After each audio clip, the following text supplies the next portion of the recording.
Welcome back, Star Wars Time fans. Yes, it's a little bit of a different intro this time. That's because Matt's out on vacation. He's on a beach with his family, trying to enjoy his quarantine life away from his house from a bit. So for this episode, it's going to be a solo Nick cast. I didn't want to, bother our toy photographer friends too much just to get in a quick cast. Last week, we gave you 3.5 hours. This week is definitely going to be less than that. If I babble for 3.5 hours by myself, somebody, one of the loyal fandos, needs to come to my house and really just kind of beat me over the head with a lightsaber, because that's a little bit excessive. We have a few stories to talk about this week. We got some new toy reveals. We got some Celebration merchandise that's now available for those of you who wanted to grab 2020 merchandise, but unfortunately could not go to the con because it didn't happen. You can get that online. We got some Gamescom news for you. So Star Wars video game news, even though it might not be the greatest, at least it's some. We have a High Republic reveal, and we have a nice rumor out there about Mr. Jeff Goldblum potentially joining the Star Wars universe in some way, shape, or form. But before that, Matt and I like to give you kind of an update on what we've been doing during our quarantine. And really, for me, my biggest update is that I was interviewing for some jobs, had a job interview, had my final interview for a position that I'm really excited about, so I'm hoping to get that.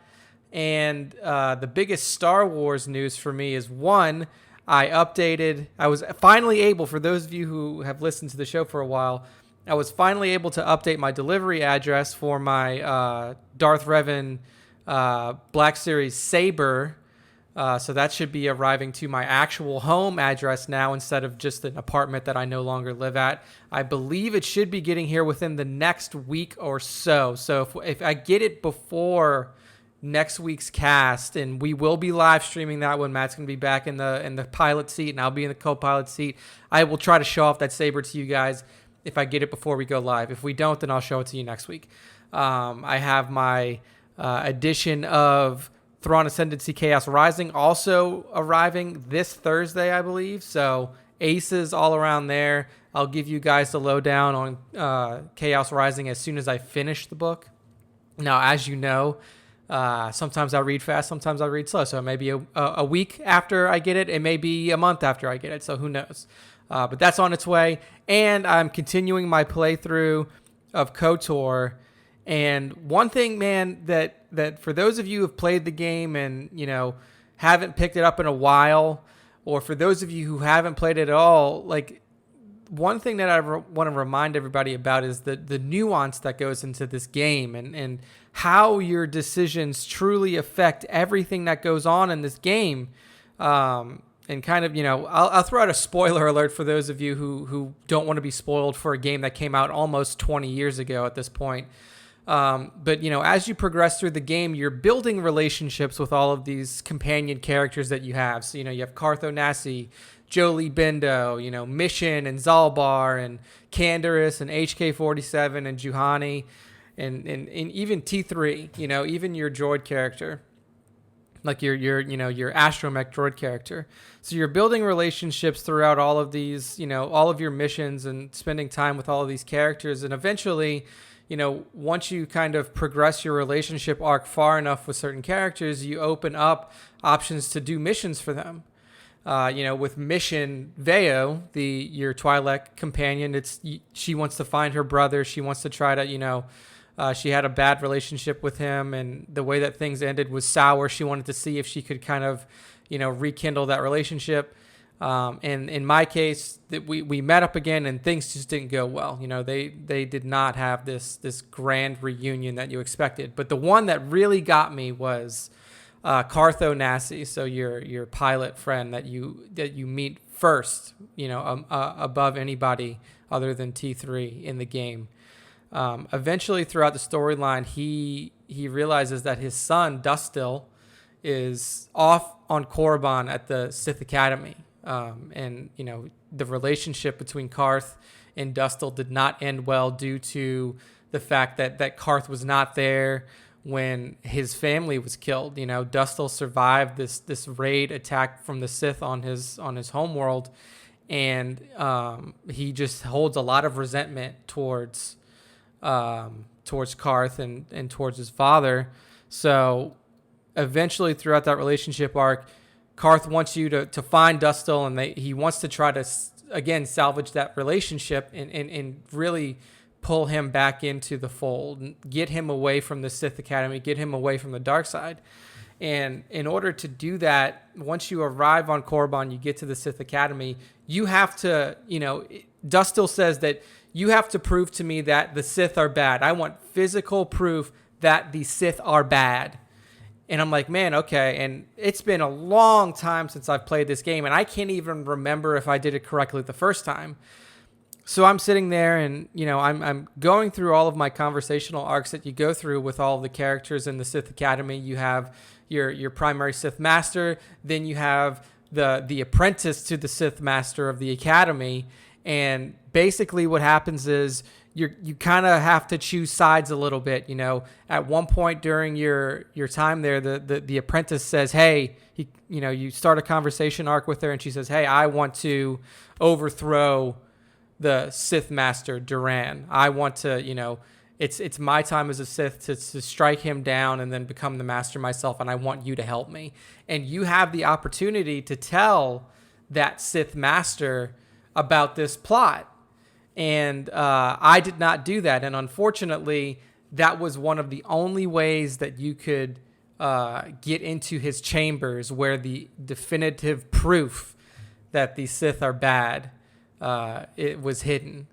There were some other ways to get in there as well, but before I found out about them, I had progressed too far in the story, and I was eventually at a certain point in that arc on Korriban. Once you leave the Sith Academy, you cannot get back in. So once I found out alternative ways to do it, I unfortunately couldn't back in. So Dustil, Karth Onassi's son, is forever lost to the dark side. R.I.P. Dustil. You were a good son at one point to Karth, I'm sure, but you know what? You turned to the dark side. You're a fucking asshole. So why should I try to save you when you can't even save yourself? So that's kind of what's going on in Star Wars land for me.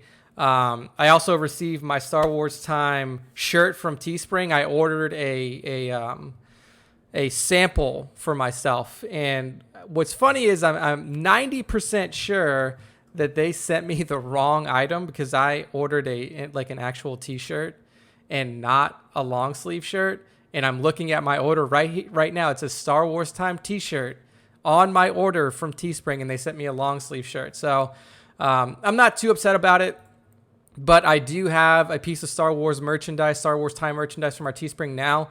I will say that Spencer, our good buddy Spencer Barron over on Instagram, has a T-shirt already, and he sent us a picture of it, and it actually looks far better than the quality of my shirt. I don't know if, since they were printing a sample and there was no money made off of it, they just kind of here's like what it would look like. And I think Spencer's looks far better than mine, but that I do now have an official piece of Star Wars Time merchandise as one of the co-founders of Star Wars Time Show. It's hard to believe that I didn't have anything yet.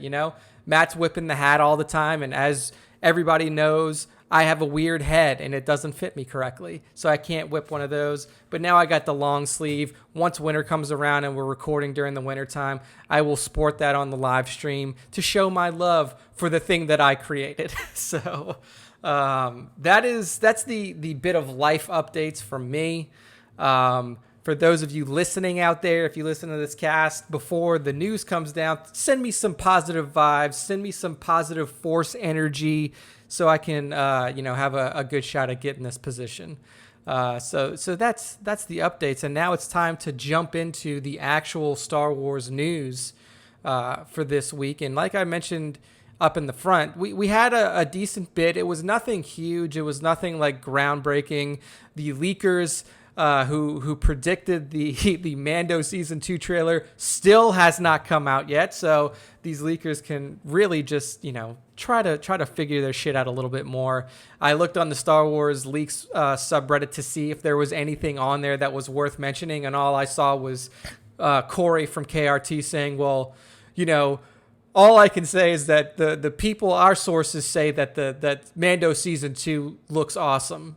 And, they recut the trailer to put something in it, blah, blah, blah. Basically a bunch of bullshit. So We will have no Star Wars leaks nonsense in this cast. Unfortunately, those leakers are pretty far off on their most recent predictions. But we'll kick it off like we usually do with our collecting segment.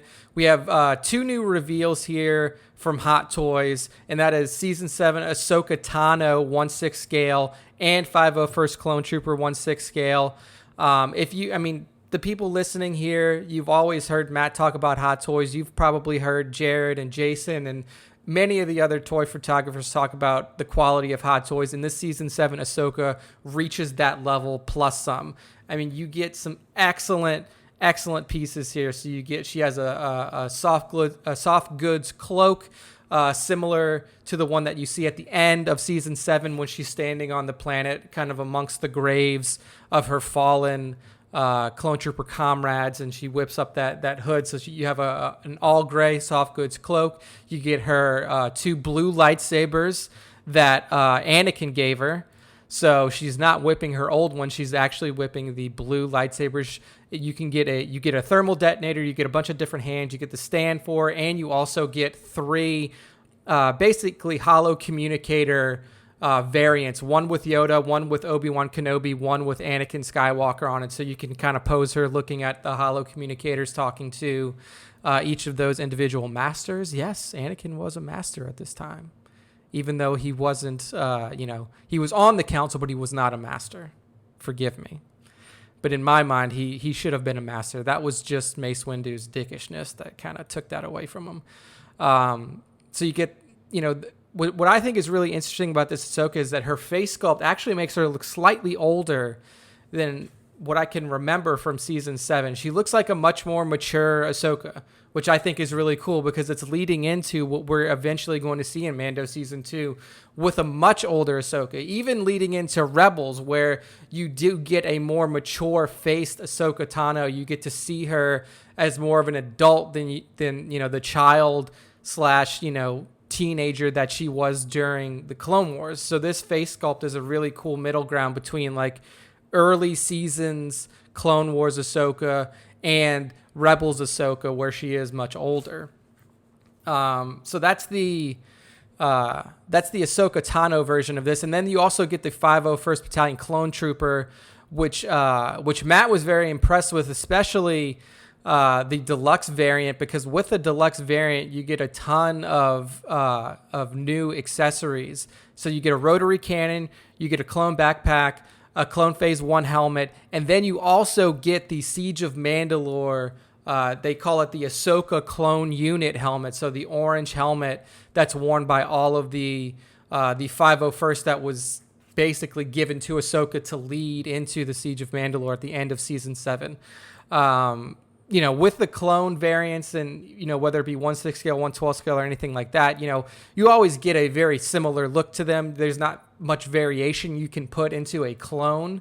But I will say that this 501st clone variant with the weathering that's put on it by default and all of the deluxe variant upgrades does look really fucking awesome. I mean, I'm excited to see what kind of setups we get out of the 1/6 scale shooters like Trevor, 1/6 shooter himself, what he comes up with this new 501st clone variant and the deluxe versions with the different head sculpts and stuff. So good stuff out there. You can there hasn't been a price or release date updated for this yet, but stay tuned. As you know, either to us or Xclu, we will give you that information when it drops. Matt's estimation on this is going to be between 240 and 265. That's the range that he threw out there. So that's the news on the S7 Ahsoka 1/6 scale Hot Toys and the 501st Clone Trooper. So it's out there.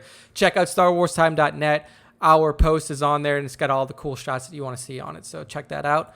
Our next piece of collecting news, our last piece of collecting news for this week, is the Cad Bane Black Series convention exclusive. So we talked about this a while back. There was a rumor that there was going to be, the con exclusive Cad Bane was going to be released outside of the convention circuit, since there is no convention circuit for 2020. And we have finally gotten that reveal. It is available now. This Cad Bane Black Series convention exclusive is available now in the UK, but there has been no news about a US release. For those of you who are US based, you're going to have to, reach out to your UK buddies. I know we got Tones over here who's in the UK, and we have some other, prominent fandos who live in the UK who may be able to sling you guys some of these Cad Banes if you pay for shipping and everything else that goes along with it. But it looks awesome, man. I mean, Cad Bane is just one of those characters that has such a unique look for the Star Wars universe.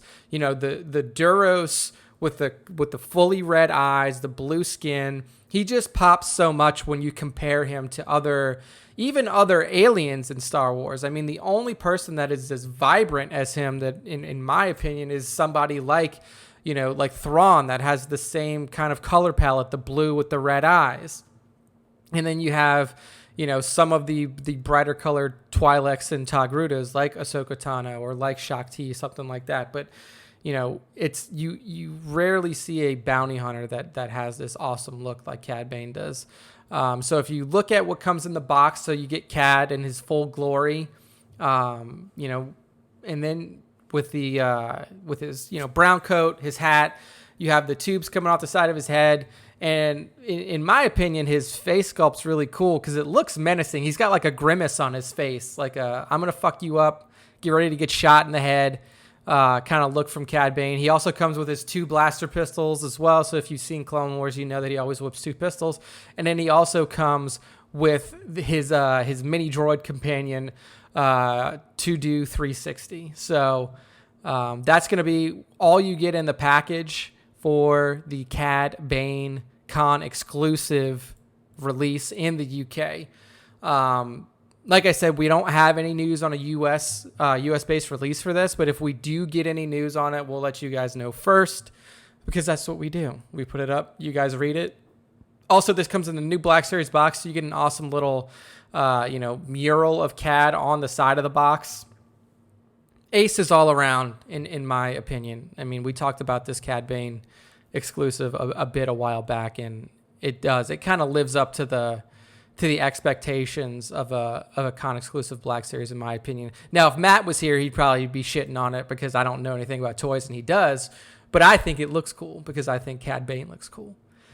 Sticking on the con exclusive merchandise kind of train that we're on now, there has been a shop released now for Star Wars Celebration 2020 merch. So if you are one of the fans that either had a 2020 ticket that was planning on converting that over into 2020 merch credits, that store is now open. It is shop.starwarscelebration.com. So head there, and you can, even if you don't have the ticket for 2020 and you still wanted to make a purchase, you can do that. So you can go there, you can check out, you can pay by whatever method you want to. But if you did have the ticket and you wanted to convert it over into merch, you can do that. I will say that I'm pretty disappointed in what's available here. I know that they probably held back on the merchandise and everything that was potentially going to be available at Celebration itself. But I mean, you only have a few things here that are Celebration 2020 exclusives that you can get through this site. So you have a BB-8 avocado t-shirt. So it is literally just a shirt, a black t-shirt that has BB-8 in the shape of an avocado on there. So I would not buy that. And then on the back, you'll see it says Celebration, Star Wars Celebration on it. I think it's dumb as fuck. I would not get it, but you know what? Some people like shit like that. So head to it if you want it. There is what this is called, a Geeky Tiki AT-AT punch bowl. So what you have is the AT-AT from Hoth that essentially gets, the one that gets dropped down once the legs are taken out from under it. So it's kind of in that prone position, and its back is to be used as a punch bowl. So that's kind of cool. So you could use that as a glass, as a serving bowl, or whatever else you want. That's $80 though, 80 buckaroos for this AT-AT Punch Bowl. It's made out of full ceramic from what I can tell. And I mean, it does look cool, it's a cool looking thing, but I don't know if it's $80 worth of cool.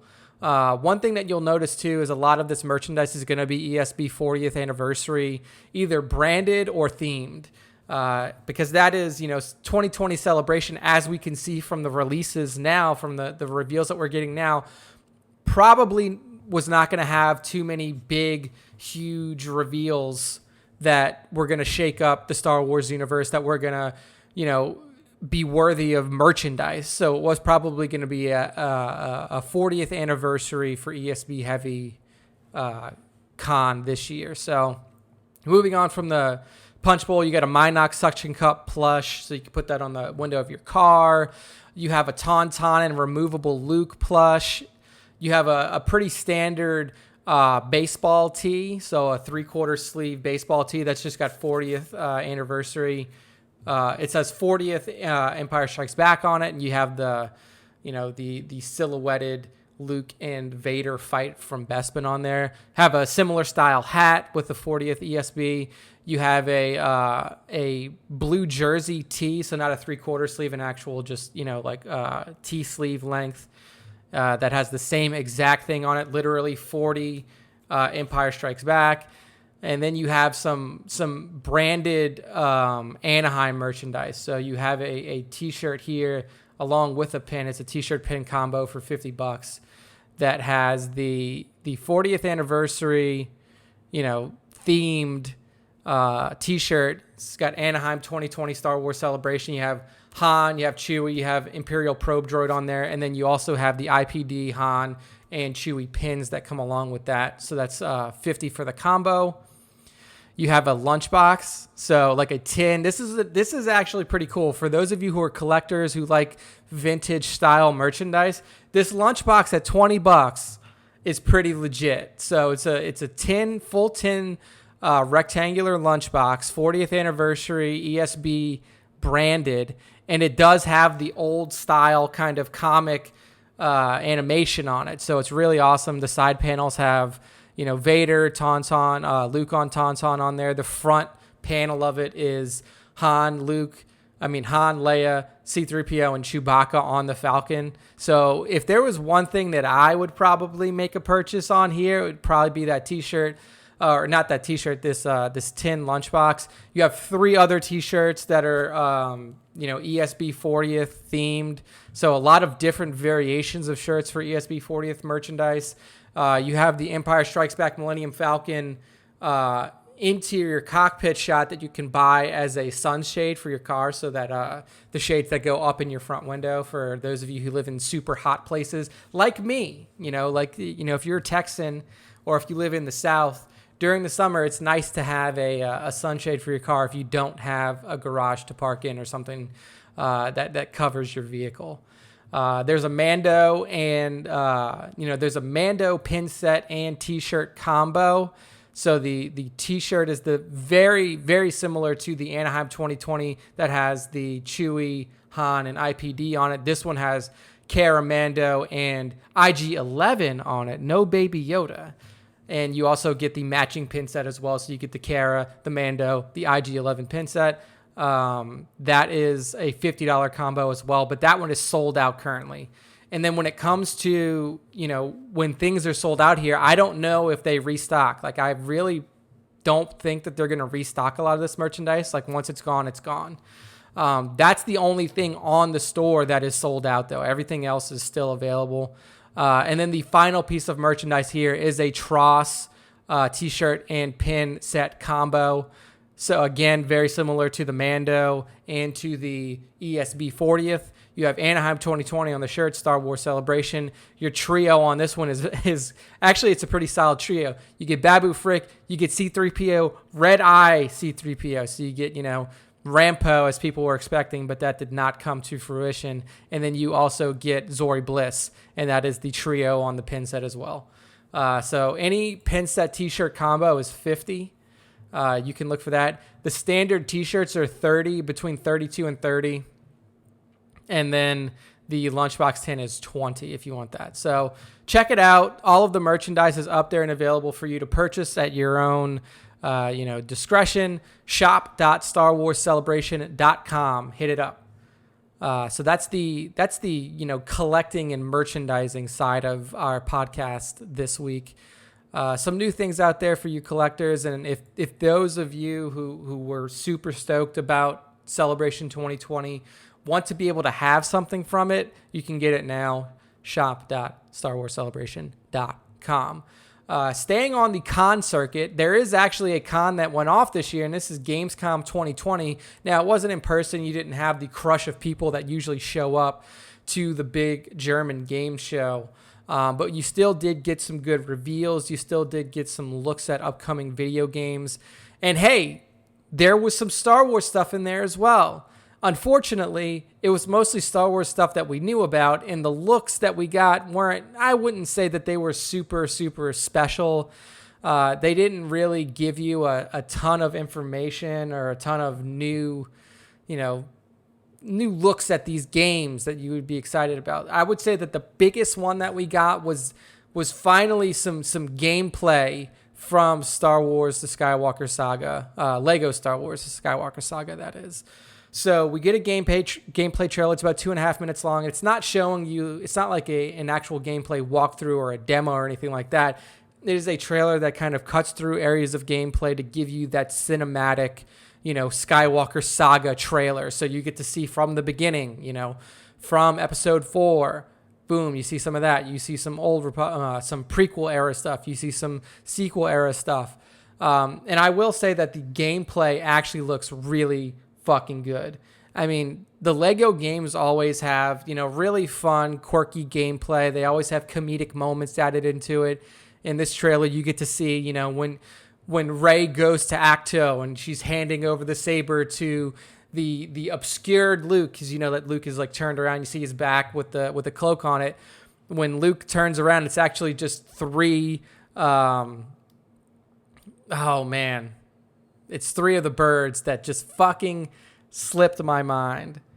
3 porgs stacked on top of each other in Luke's cloak, and they just do their little porg noise.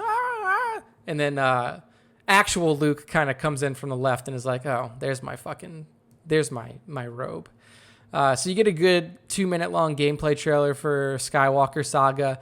Honestly, it does look really cool. It is a game that I'm excited for. I used to play the I used to play the Lego Star Wars games when I was younger, around the prequel era, when all of those games were coming up, leading up to, the end of ROTS and everything like that.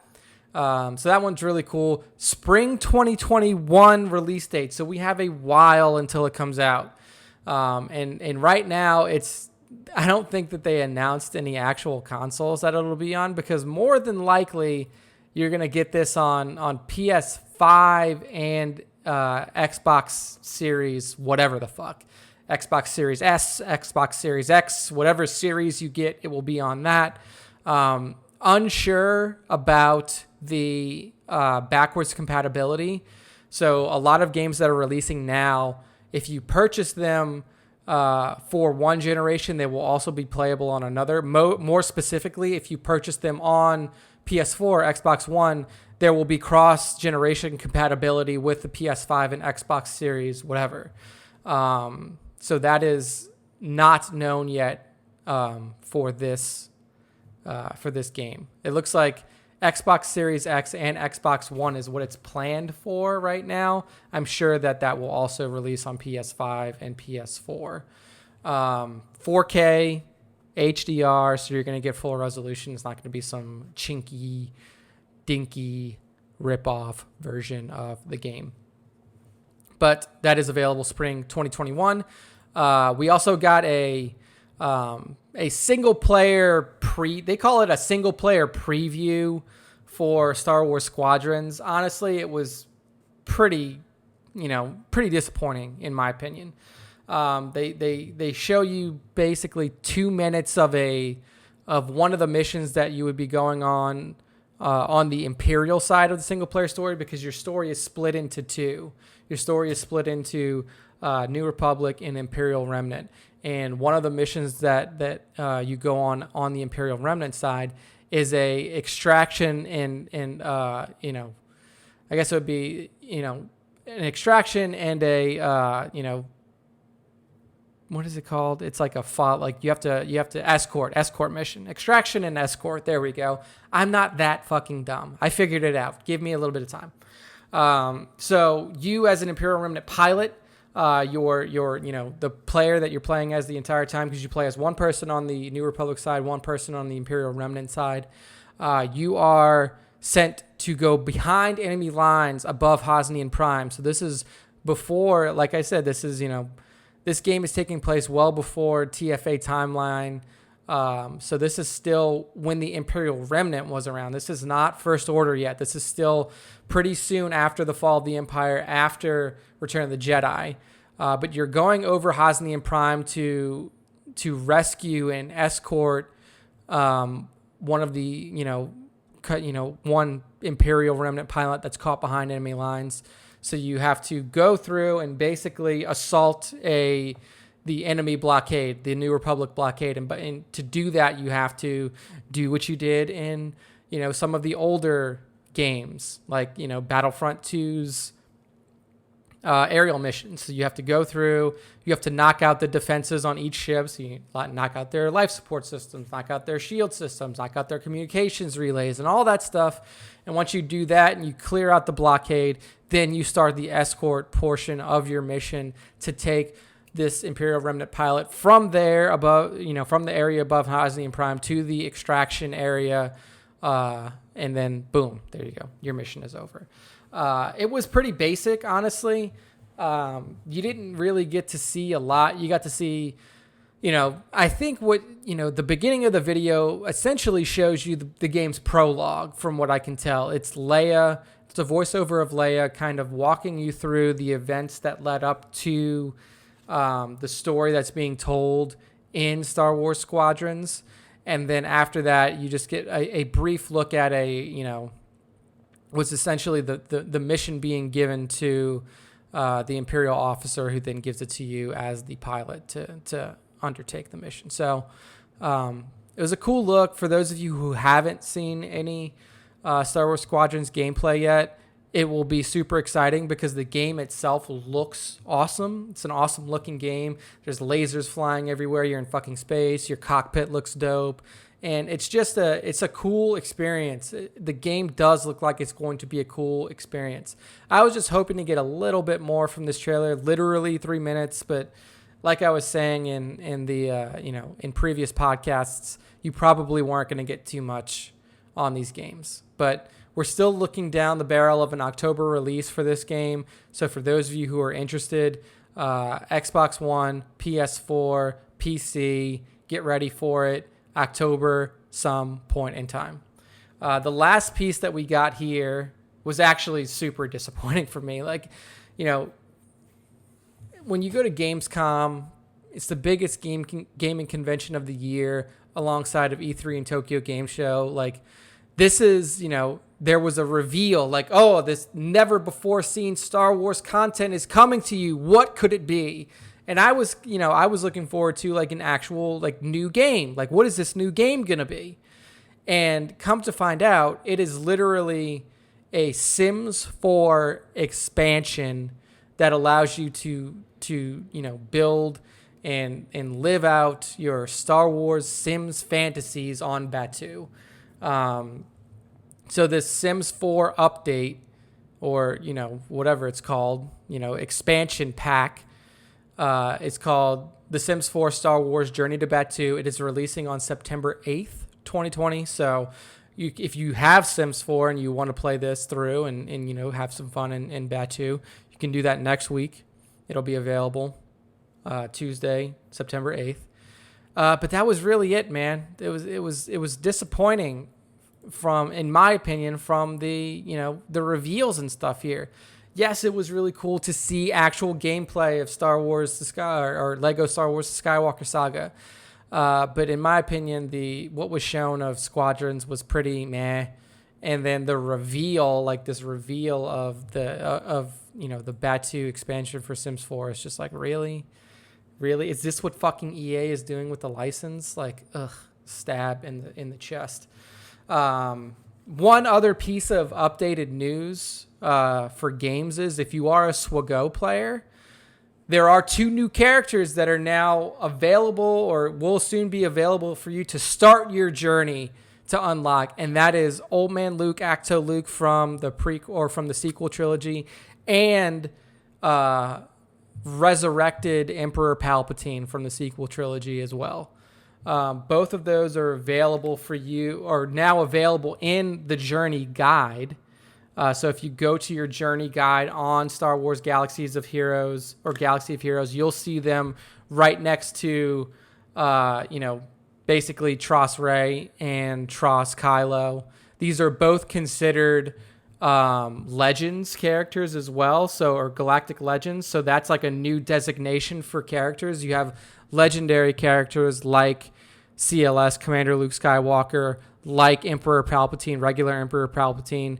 But these are now going to be Jedi Master Luke Skywalker.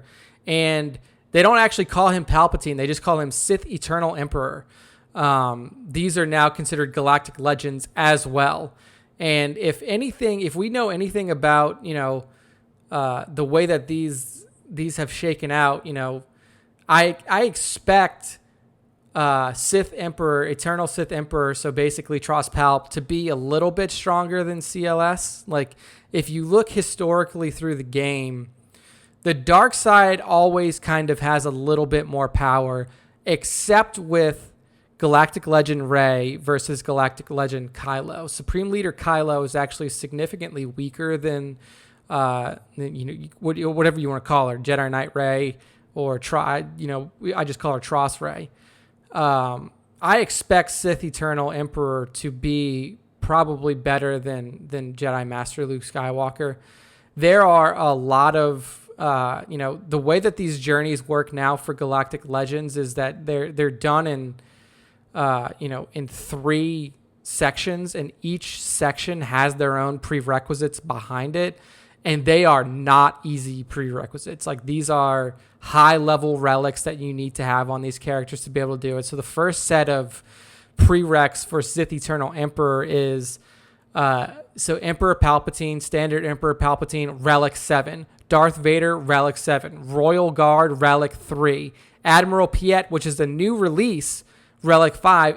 And Director Krennic, Relic 4. Like, that's going to take a while for anybody to get to. I know that they have the whales out there. The intern is, probably fucking losing his mind over this shit about all of the new characters that he's going to have to relic. In terms of the Jedi Master Luke, this is only phase 1, too. Phase 2 and 3 for these characters hasn't even been revealed yet. So this is just stuff you need for phase 1. Obi-Wan Kenobi, Old Ben, Relic 5. JTR, so Jedi Training Rey, is Relic 7. C-3PO, Relic 5. Mon Mothma, Relic 5. 3PO and Chewie combo. So that's one of the new characters released again, Relic 4. Like, this is fucking heavy work you have to put in here for these characters. So, oh man, there you go. So 2 new characters for SWGO. As most of you know, Matt and I are huge fans of this game, so fucking do it, man. Fucking do it. Just start playing. It is free. You can do it for free. I just unlocked Darth Revan. Yes, I am that far behind some of the more advanced people in this game. I'm sorry. I got to the game a little late, and it shows in my progression. So I'm a new Darth Revan haver. My next up is going to be Darth Malak to finish off that deadly combo. And yeah, so that's your video game update for this week. Sims 4, Journey to Batuu. Get it next week if you want it. Lego Star Wars Skywalker Saga Spring 2021 trailer is available now. Hit up StarWarsTime.net and look for the Gamescom 2020 opening night Star Wars wrap-up article, because I have all 3 of the trailers there. And then, of course, we get the single-player preview for Star Wars Squadrons, all up in one post, StarWarsTime.net. Hit it up. Give me 1 second. I'm going to drink some water because I'm talking all by myself now, and I've been talking for more than 30 minutes straight. All right, peoples. now that I have a little bit of water in me, I can bring you through the newest High Republic reveal.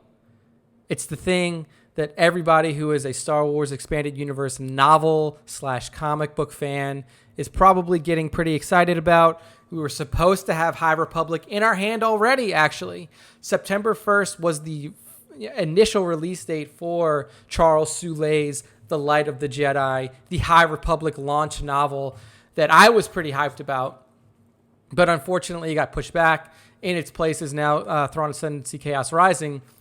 But what's good about the delay is that we get to have this kind of slow burn reveal of all of these High Republic characters that are going to, be introduced to us through novels, through comic books, and, that we're going to be able to grow with and really, build a story around with these new novels and comics. But this character that was revealed recently this week is not actually a new character. It's an old character, except he's a lot younger. So now we're getting a look at High Republic Yoda, and he will be introduced to us in High Republic form through Daniel Jose Older's Star Wars The High Republic Adventures comic series that is set to release in 2021.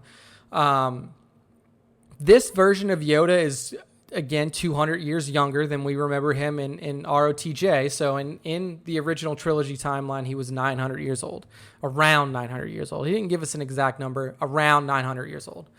And this new version of Yoda, this younger version, is going to be 700-ish. And this is the quote that, was given on the StarWars.com article about Mr. High Republic Yoda. It says, while he's already a respected member of the Jedi Council at this point, we meet Yoda in IDW's The High Republic Adventures series doing what he loves best, looking out for the young folks. In this case, a group of Padawans traveling across the galaxy to learn the ways of the Jedi with a hands-on approach. The Force Study Abroad program, basically. So that is still Yoda's focus at this point. Even though it's, he's 200 years younger, he is very much a teacher. He's very much a mentor to the younger generation of Jedi. And if you think about his lifespan, if you go 200 years more back from here, from the High Republic, he's probably still a Jedi Master who's on the council. At 500 years old, he's probably, I don't know if he's been on there 100 years, 200 years, 300 years, but he's probably a well-seasoned Jedi Master. But he's very focused on mentoring and bringing up the young ones, the Padawans, the younglings. Just like we saw in the prequel trilogy, he is training the younglings to make sure that they are following along the Jedi path correctly. But it seems like now, in his quote-unquote youth, in his younger days, Yoda is doing it a little bit more, hands-on. He's out in the galaxy. But also, this is during a time where you're not in open war. In the prequels, there was literally a war going on, so it was a little bit more dangerous to take the Padawans out to, wherever you want to go, Dantooine, where there are kyber crystal mines and stuff like that for them to, to hunt for crystals or something. So now they're going to be out in the galaxy, learning about the Force, using the Force, learning from, probably one of the greatest Jedi Grandmasters that ever was. So it's really cool that is the type of Yoda that we're seeing. There's also 2 pieces of concept art that released along with it, that were done by Grant. I know his name, Grant Griffin. And it is cool to see a younger Yoda. He doesn't look like a fucking spry baby Yoda like we see in Mando, but you can see he's got less wrinkles. He doesn't have the wispy gray hair on the top of his head yet. It looks like he might shave it, or it's just starting to kind of stubble in there. But his face, what's really cool is if you look at his face, the way that Grant Griffin has drawn him, it's a lot more salty. There's a bit more spit in this Yoda than the Yoda that we're used to seeing, the 800, 900-year-old Yoda that we're used to seeing in the Skywalker saga. He's almost got like a scowl on his face. In one of the images, he's whipping his brown Jedi tunic and then the robe on top of it, but he also has his lightsaber ignited, and he looks mean. He looks angry. and it's a different look for Yoda. And then the other piece of art is in his more formal wear, a nice white sashed tunic with a gold belt, and then a gold cloak that he's wearing over that. He's still whipping his walking stick. He still needs that, even at 700. I know that's 200 years off of his legs, but he still needs that walking stick. And he does. He has like an incredulous look on his face. It's actually pretty cool. It's different. You never really see Yoda angry.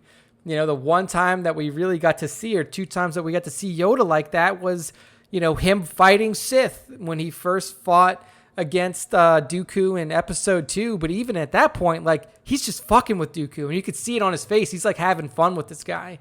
And then at the end of Rots, of course, when he's fighting Sidious, is the other time where you really get to see a little bit of anger, a little bit of determination come out on the face of Yoda, because Jedi do not feel anger.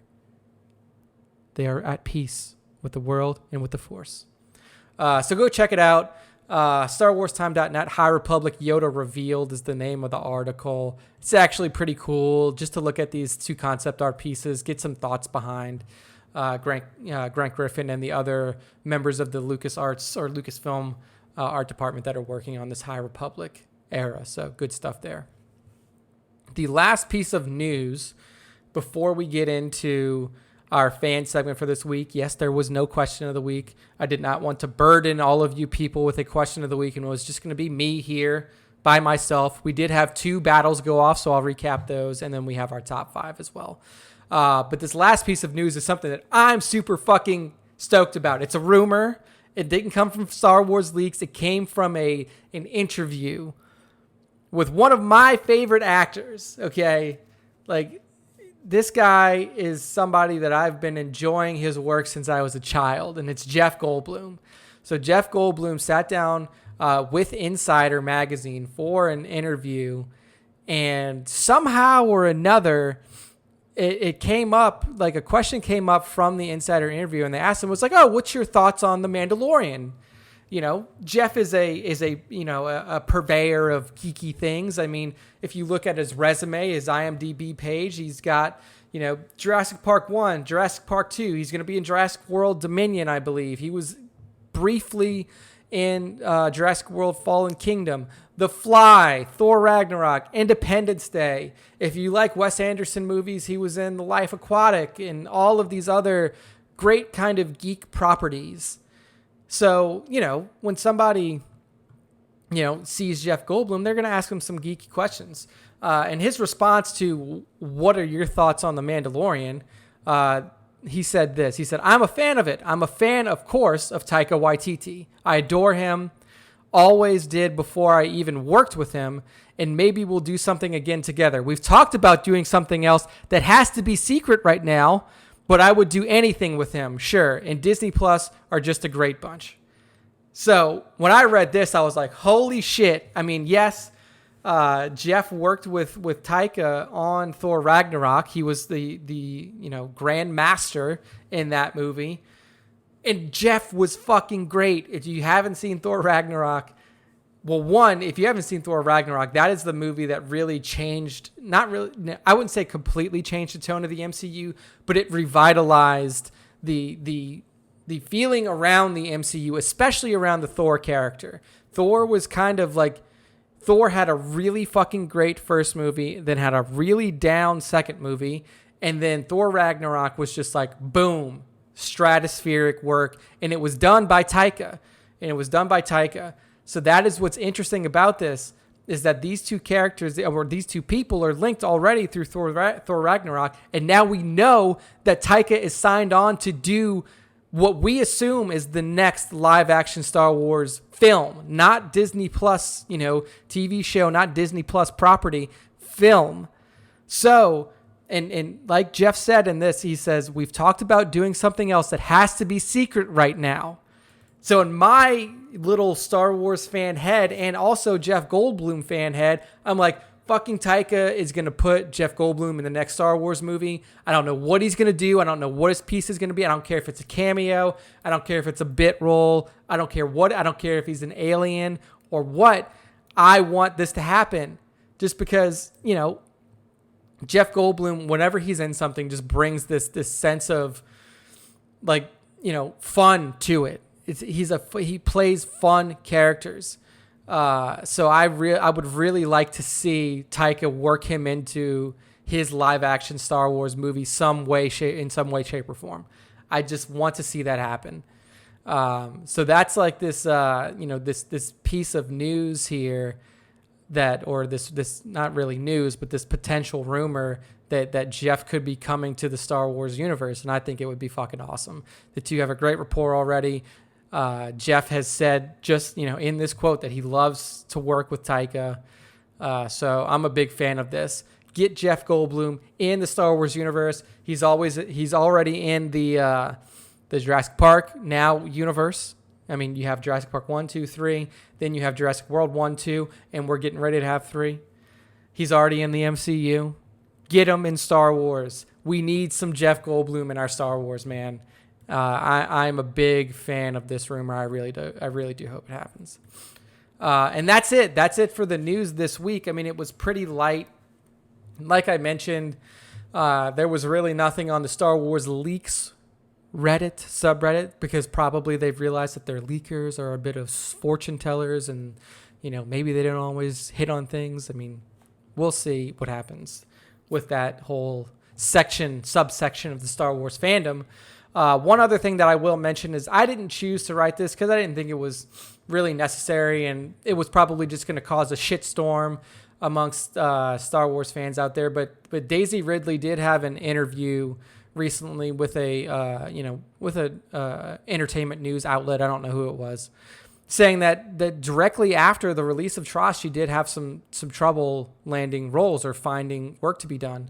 But since then has found a lot of work, whether it be through voiceover, whether it be through video games, whether it be through regular film acting. So she did have a bit of trouble finding work after the release of TROS. And a lot of people will say like, oh, well, the angry Star Wars fans will say like, oh, well, yeah, she sucked. She doesn't deserve to get work anymore. It's fucking stupid, whatever. Who cares? She doesn't deserve to get work. But if you just look at the history of Star Wars actors from the beginning of Star Wars movies, Mark Hamill, Carrie Fisher, essentially just, never had big roles again in Hollywood. And, for Mark, he made his dollars and he made his mark on Hollywood and on the world through voice acting. And he is, in my opinion, outside of Heath Ledger, like, he plays one of the best Jokers you'll ever see. And then Carrie Fisher moved into more of the production side of Hollywood, becoming a script guru. I mean, people would literally send her scripts and she would fix them. She would just, take this drivel that people send her and she would turn it into something really good. She also did have some bit acting pieces as well, but never anything that was like, full stardom again, like she saw in Star Wars.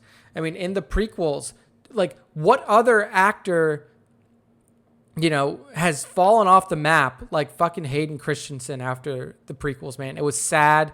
It was something that I really wish wouldn't have happened because he was such a bright star and he literally just kind of plummeted down to earth after that. Luckily, you still had people like Natalie Portman, like Ewan McGregor that, weren't really affected by the Star Wars prequels that much and went on to do some really incredible things in Hollywood. Natalie Portman winning an Oscar for her role in Black Swan. So it's not surprising that, people weren't chomping at the bit to immediately hire her again after, movies that made almost $4 billion combined.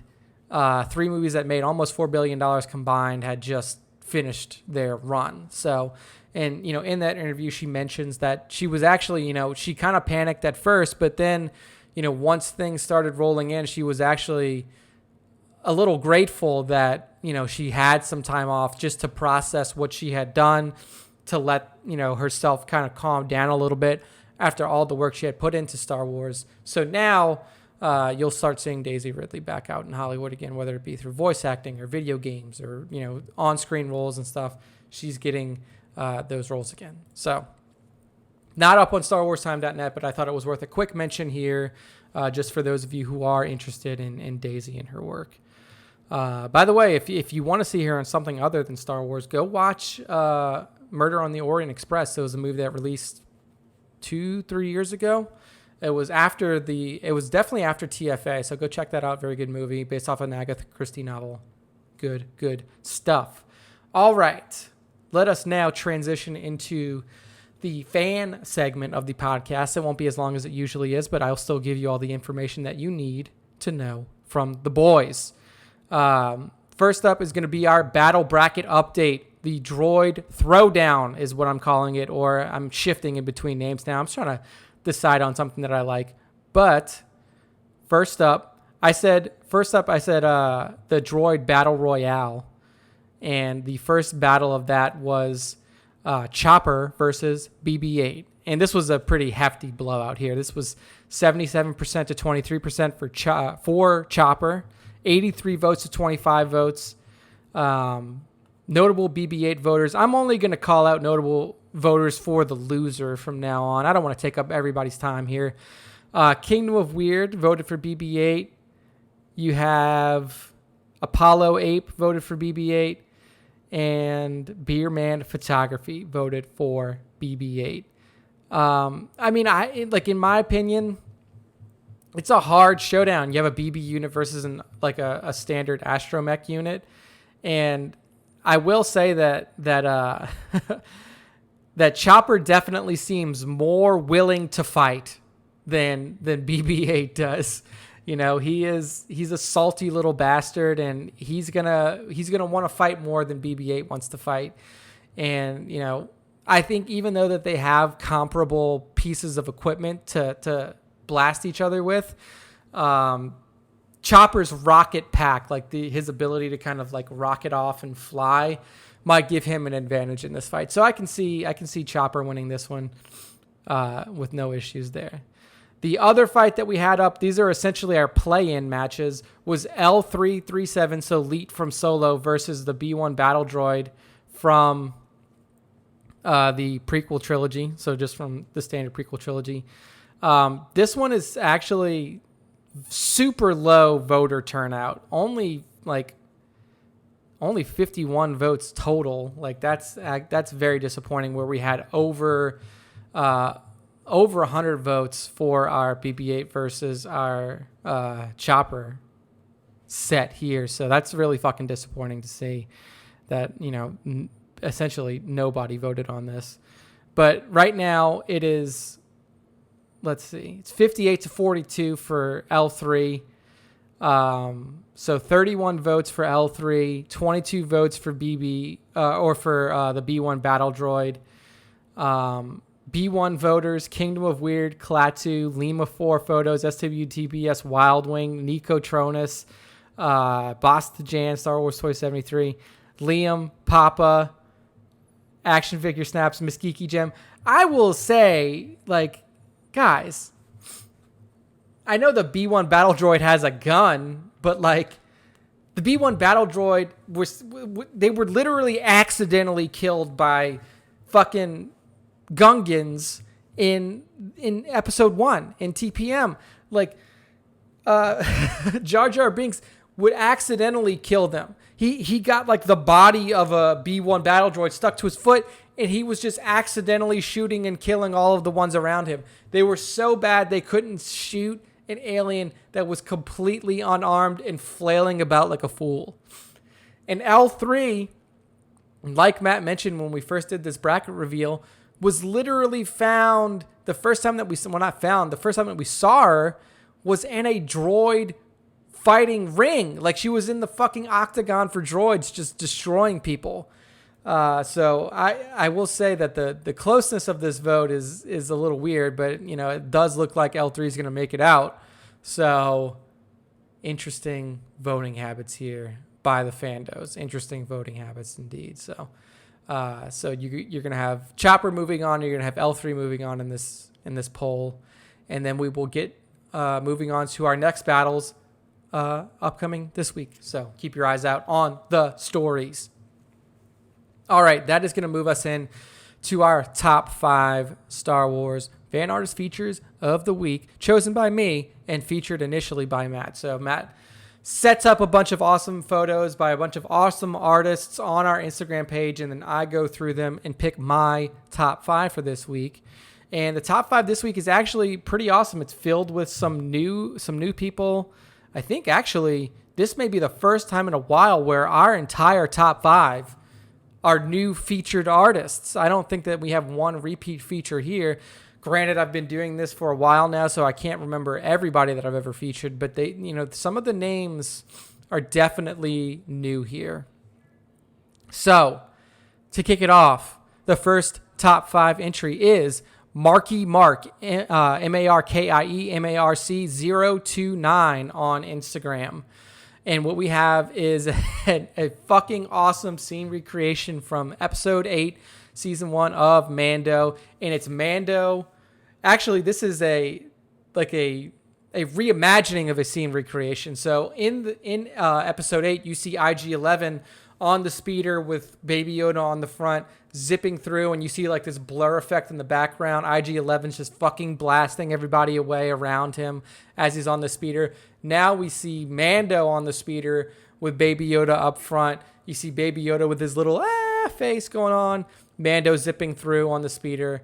The blur effect is fucking perfect, and just the sense of motion that you get from this photo by Marky Mark 029 is absolutely perfectly done.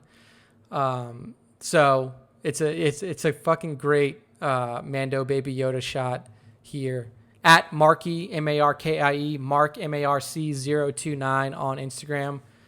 Thumbs up, sir. Well done. This next shot is like fucking mind-blowingly cool. This is Brimhorn Battalion on Instagram, and what we see is, I don't know what this background is, but it is literally mountains on fire. If you live in America, or if you've ever seen the images and videos that people would send when there were these insane wildfires across California, and you would see literal entire sides of mountains just burning. This is what the background of this shot looks like. But what you see in the foreground is a squad of TIE fighters flying away from this fucking disaster that's happening behind them. So you have 5 TIEs leaving this, what looks like a place they either bombed or they're just taking off from after setting fire to this entire mountain range. It looks so fucking cool. The background is this just deep orange red from the fire. Like the fire line that you see across the mountain range is insanely well done. Like, I don't know if this is just like a photo that Brimhorn just superimposed these 5 TIEs in front of. But man, dude, this shit looks fucking really cool. At Brimhorn Battalion on Instagram. Give him a follow. All right, next up is a vector art, traditional art piece that we see from commander.sp on Instagram. And it's a really awesome depiction of Clone Wars Kenobi and Anakin fighting next to each other, both in their Clone Wars armor. And what you see is Anakin and Kenobi back to back. Anakin's kind of got his saber lit and raised, almost in like the Kenobi style form, like kind of pulled back right next to his head. Kenobi's got his kind of crossbody, and they're back to back, almost like they're surrounded by clones, or they're surrounded by, not clones, but they're surrounded by droids. They're surrounded by some sort of enemy that's around them. And like the battered look that they have on their faces, like they both have like these red eyes, some scrapes and scratches on their face. You can see that their armor has some scuffs on it as well. I mean, this is an awesome, like action-oriented shot from Commander SP, and it really does evoke these memories of the Clone Wars era with these two characters, with these two iconic, generals, battlefield generals from the Clone Wars era. So beautiful work here. Again, with traditional art, it's just like we look at it and it's like, holy fuck, man, it's just cool, and we can't really say anything about it, Like Matt, if when Matt's on the show, he can say like, oh yeah, this is the whatever it is, Hot Toys Anakin or the whatever. But this is a real ass paint version of Anakin and General Kenobi from Clone Wars. So beautiful job. At commander.sp on Instagram, go give this person a follow. Beautiful, beautiful work.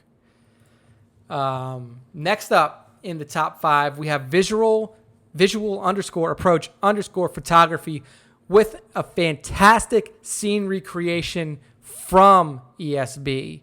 So what we see here is we have Luke, Yoda, R2-D2 on Dagobah, and Luke is looking down at his sunken X-Wing. This is the moment where, leading up to the moment where, the do or do not, there is no try.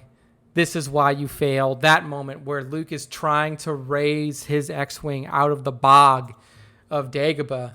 And you can see, this is before he attempts it. So you can see in the foreground, the ship is still sunk. It's in the water. They're standing on the edge of the pond or the lake or whatever it is. Yoda is sitting on the little, fallen log that he was sitting on when he was talking to Luke, and then R2-D2 is off to his side, and Luke is just looking down at this thing determined, and he's like, how the fuck am I going to do this? How the fuck am I going to do this? And then we know what comes of it. He tries to lift it, and it doesn't. He turns around, and he looks at Yoda, and he's like, it's too big. It's impossible. You want the impossible. And, then fucking Yoda does it. Yoda fucking does it. And that is a lesson learned for Luke, man. That is a powerful lesson learned for Luke, but also it's a powerful life lesson for everybody. If you go into it and you tell yourself, I can't do this, before you even try, you're going to fail. That is why you fail. So, beautiful scene recreation here from Visual Approach Photography. Visual _ approach _ photography on Instagram. Chef's kiss. Beautiful stuff.